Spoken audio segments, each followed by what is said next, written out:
네, 대통령님 감사합니다. 아시아경제 임철영 기자입니다.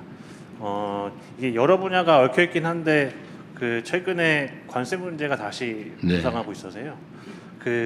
미국의 반도체 100% 관세 부과 위협에 대한 이야기들이 나오고 있는데 이게 통상 문제와 관련해서 이렇게 새로운 국면에 진입한 걸로 봐야 될지, 왜냐하면 어제와 오늘 새벽 이렇게 보면 국채 금리가 갑자기 발작을 일으키는 이런 상황들도 저기 관측이 됐고요. 이와 관련해서 앞서 저희가 팩트시트를 통해서 관세와 관련해서는 대부분 저희가 마무리를 했는데 이거를 신뢰하고 앞으로 가도 될지, 대통령님의 어떤 구상이 앞으로의 구상과 어떤 계획이 궁금합니다. 네, 지금은 예측 불가능 시대죠. 아무도 예측할 수 없어요.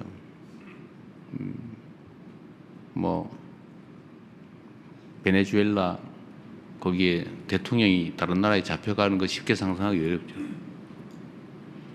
또 80년 우방인 유럽과 미국이 영토를 놓고 자칫 전쟁을 벌일지도 모르는 상황. 프랑스 대통령이 무슨 평화위원회인가 참여 안 한다고 그랬다가 프랑스의 관세를 중화부담하기로 한다는 얘기도 있더군요. 모든 게 예측 불능의 사회죠. 제가 전에 외신 기자분들하고 전심을 한번 먹은 일이 있는데, 그때 제가 이런 얘기했다가 어디 이상한 언론에서 제가 무슨 인간을 폄하했다 뭐 이런 기사도 쓰고 그랬는데, 제가 그때 이런 말씀을 한번 드린 기억이 있어요. 요약하면 성장률이 떨어지면 무력 충돌의 가능성이 높아진다. 개미도 그러더라. 개미도 봄에는 안 싸우다가 가을에 대해서 식구가 쭉 늘어나니까 경계가 겹치면서 그 지점에서 전쟁이 벌어져가지고 시커멓게 죽어 있더라. 이게 이제 사람도 제국주의나 제국주의 충돌 이런 것도 결국 성장을 해서 계속 기회가 많아지고 나눌 게 많으면 평화롭게 지내다가 성장률이 떨어지고 더 이상 또 뭔가를 늘리기 어려운 상황이 되면 이제 서서히 충돌하고 대립이 격화되고, 그러다 결국 물리적, 군사적 충돌로, 대규모 충돌로 가는 게 인류 역사죠. 그래서 점점 그런 위험성이 커진다는 걱정이 사실은 내심으로 드는데, 뭐 그렇게 안 되도록 노력해야 되겠죠. 전체적으로는 전 세계의 성장률이 떨어지는, 그래서 경제적 갈등이 격화되면서 이게 정치적 갈등으로, 그리고 나아가서는 군사적 충돌로까지 서서히 가는 것 같아서 참 걱정입니다. 그래서 제가 자주국방 얘기도 많이 하고 이제 전략적 자율성 얘기도 자주 드리는 거예요. 우리 대한민국이 세계 5위 군사 강국이기도 하고, 그래서 방위산업을 제가 계속 육성해야 된다.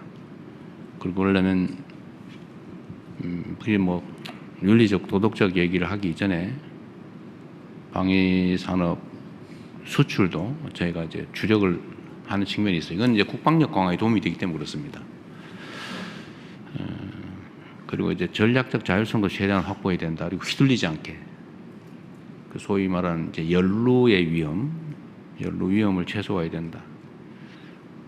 그렇다고 우리 또 뭐 군사 안보적 용어로 뭐 방기, 그러니까 우리가 따로 완전히 막 배제돼서 소외되는 위험도 또 최소화해야 된다. 그건 대체 어떠란 말이냐? 연루도 되면 안 되고 방기도 되면 안 되고, 균형을 잘 잡아야죠. 그래서 국익 중심의 실용 외교라고 하는 게 그냥 빈말이 아니라 정말로 중요한 시점이다. 현재 상태가. 앞으로 그 중요성은 점점 더 커져갈 거다. 이제 그런 생각을 하고 있습니다. 그 중에 이제 이 관세 문제도 한 부분이죠. 미국으로서야 미국의 경제 안정을 위해서 그 엄청난 재정 적자, 또 무역 적자, 이런 문제들, 또 국내 갈등, 양극화, 또 뭐 제조 붕괴, 이런 여러 가지 문제들 어쨌든 해결하려고 보니까 좀 무리를 하게 되는 것 같고, 그게 이제 다른 국가들이 이런 압력으로 나타나고 있습니다. 우리도 거기에 영향을 많이 받아서 어쨌든 그 상당히 오랜 기간 관세 통상 협상을 할 수밖에 없었죠. 전에도 말씀드렸지만 양국이 뭔가 서로에게 득이 되는 얻기 위한 협상을 한 게 아니라 우리 입장에선 덜 주기 위한 협상을 견디기 협상을 힘들게 해낸 겁니다. 지금 뭐 반도체 관련해서 100% 관세 뭐 이런 얘기 있는데 뭐 그렇게 심각하게 저는 우려하지 않습니다. 뭐 통상적으로 나오는 얘기고 이런 격렬한 대립 국면, 불안정 국면에서는 뭐 불쑥불쑥 튀어나오는 예상치 못한 요소들이 워낙 많기 때문에 이런 하나하나에 너무 일희일비하면 중심을 잡을 수가 없어요. 이럴수록 자기 중심을 뚜렷하게 가지고 정해진 방침과 원칙에 따라서 대응해 나가면 됩니다. 저는 반도체 문제는 대만과 대한민국의 시장 점유율이 뭐 8, 90% 이렇게 될 텐데 100% 관세 올리면 아마 미국의 반도체 물가가 100% 오르는 결과가 오지 않을까 싶어요. 왜냐하면 8, 90% 독점을 하고 있는데 물론 뭐 조금은 부담을 하게 될지 모르지만 거의 대부분은 미국 물가에 전가될 가능성이 높다. 물론 이제 대만과 한국의 경쟁 관계 문제도 있긴 한데 약간 또 내용이 달라요. 내용도 좀 다르고 또 대만보다는 불리하지 않게 하겠다고 하는 합의를 그때 이럴 경우를 대비해서 미리 다 합의를 해놨죠. 이럴 가능성이 있다고 그때 본 겁니다. 그래서 반도체는 다른 나라보다 불리하게 하지 않는다. 대만보다 불리하게 하지 않는다. 대만만큼은 불리하게 할 수 있다는 뜻이기도 하죠. 대만이 잘 견뎌내길 바랍니다. 그런데 이게 뭐 한 국가의 뜻대로 마음대로 되지는 않아요.